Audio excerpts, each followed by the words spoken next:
हे आहे basic education. आणि त्याच्यावरती आपण 80% फोकस करतो आणि जे गरजेचं आहे ते सोडून देतो. म्हणून रेशो हा उलटा आहे पण, की लॉसेस जास्त फेस करतात. त्याचं रिझन हे आहे की आपण त्या ठिकाणी वेगळीकडेच पाहतो. जे गरजेचं आहे ते पाहतच नाही. डॉक्टर व्हायचं असेल तर आर्टने जाऊन जमतं का? त्याच वेने जावं लागेल ना. किंवा ज्याला स्पर्धा परीक्षा करायची त्यांनी त्या ठिकाणी मेडिकलला जाऊन जमतं का? त्यांनी आर्टने ऍडमिशन घ्यावा. एमपीएससी करायची, ओपीएससी, ट्रॅकच चुकतो आपला. कारण योग्य गायडन्स भेटत नाही. पण गायडन्स खूप महत्वाचं असतं.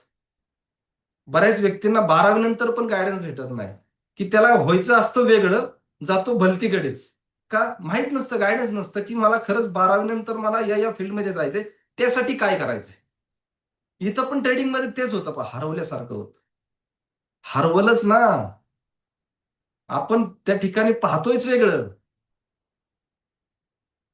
50 वर्षाचा जरी अनुभव असेल ना, 50 वर्षाचा, आणि त्याची सायकोलॉजी नसेल तर तो प्रॉफिटमध्ये नाही राहू शकत.